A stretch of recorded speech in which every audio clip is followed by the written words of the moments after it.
Today, we will learn how to knit with Alize yarn. There are a lot of producers of this type of yarn.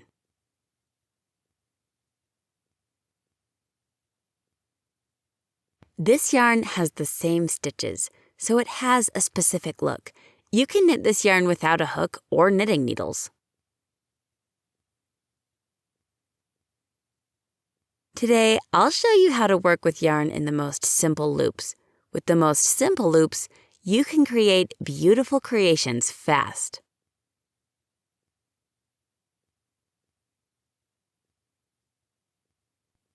Follow the link in the description and grab your step-by-step guide on how to earn your first $1,700 crocheting by tomorrow with the help of my own crochet techniques. Let's take 10 loops, for example.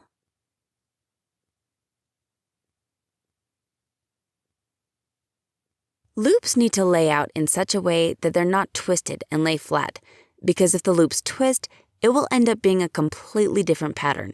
It will be twisted face loops.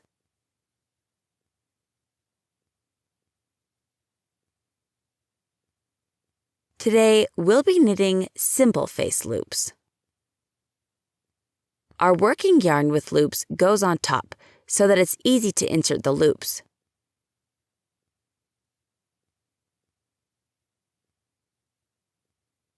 We've noticed where our 10 loops are. For your convenience, you can mark it with a marker so it's easier to lay out.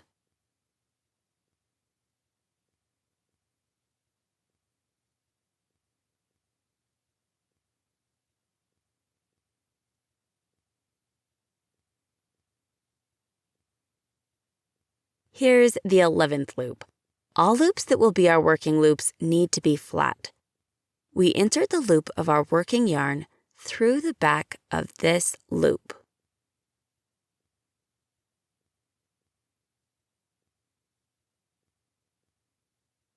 This was our first knitted loop.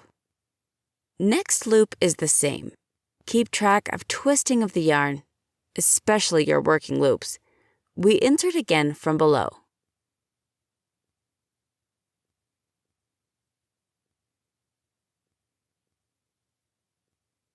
We raise it like this and insert loop from below.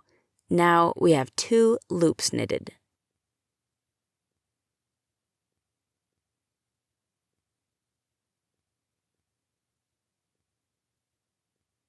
So now, very careful in order not to miss any loops, otherwise you'll have to redo the whole piece. We knit up loop after loop from the back. Look again. The loop can't get twisted, has to stay flat. Some way the loop isn't twisted on the working yarn. We knit up from below.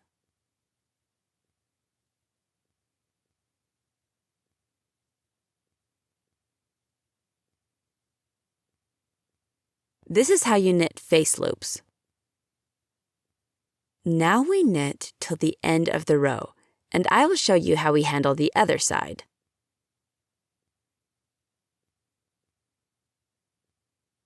While you learn, all of this happens quite slow so that you can catch up. Follow so that the stitches don't twist or skip. As soon as you understand the principle of loop yarn, you'll begin to do it much faster. Although you still have to be careful. Otherwise, as I said, you'll have to loosen and start over the whole piece.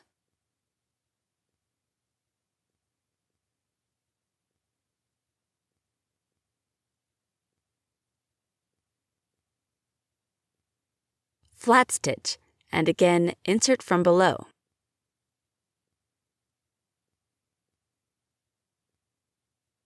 You can see a little now how our pattern shows.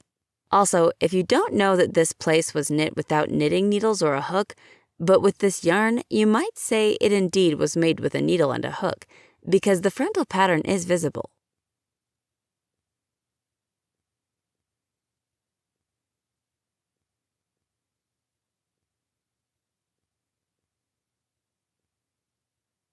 Here we made the first row, and now we see a pattern that shows up.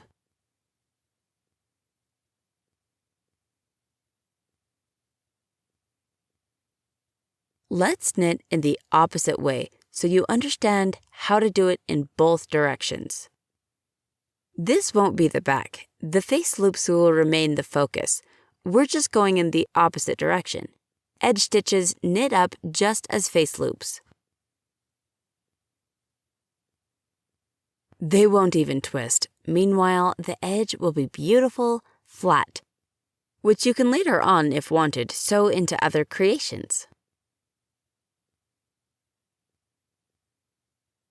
Someone can knit edge stitches. Watch my other videos, where I'll show you how to do the edge stitches. I like when they're also knitted with face loops. Again, we need to lay all our loops carefully so they're not twisted. Take the edge stitch, some call it the first stitch, others call it edge, and insert from below.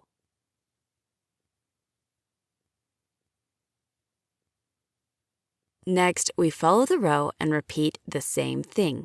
Completely straight loops. Insert below, as in putting over this loop, which is in the knitting row. We kind of put it over the loop of the working row.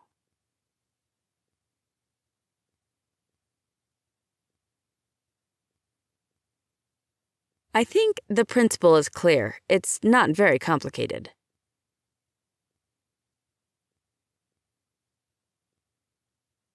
Crafts from this yarn don't necessarily have to be flat throws or blankets. They could also be cardigans or vests, slippers, rugs, pillows, pillowcases, or even seat cushions.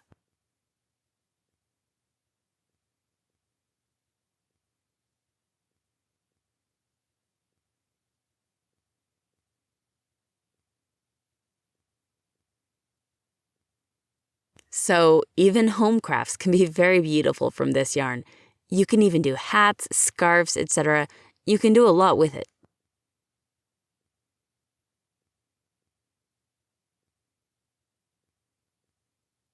Here we see how we've knit up the second row. Let's do one more row so we can see how this style of knitting will look on our little trial piece.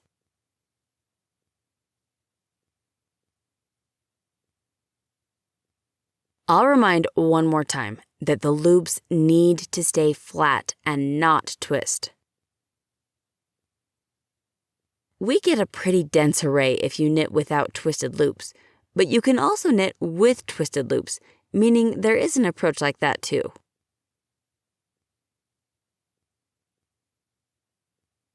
In my upcoming videos, I'll show you that approach. Then the piece won't be just dense, but you'll also be able to see these face loop lines.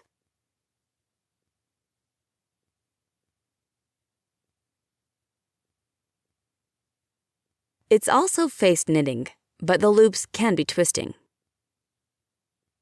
Here, look closely if you've already started with a flat loop approach. Loops gotta be flat on the working yarn and the piece down here.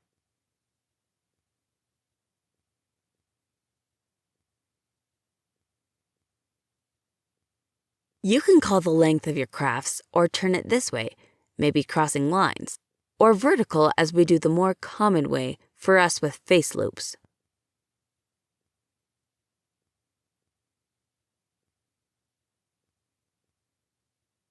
As you plan for the measurements of your piece, think of the width of it, how it will look.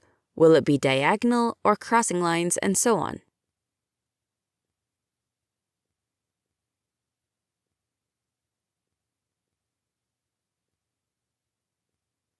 Calculating it is easy. You can put up a meter and see how many loops fall on 1 to 2 centimeters. What kind of creation you want.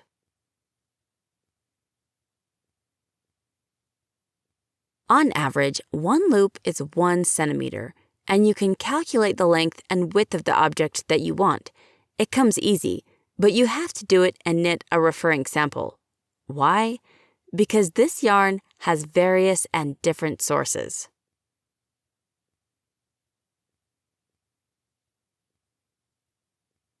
You have to turn it like this and make sure to check if you've missed a loop. It'll be visible. If you skipped one by accident, it'll be seen on the other side. Then you'll have to loosen it up. This is how fast you can knit without needle or hook various beautiful creations.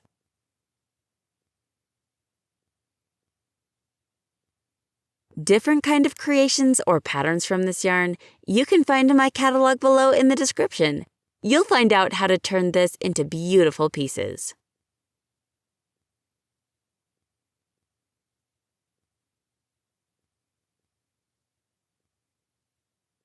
Knit with joy.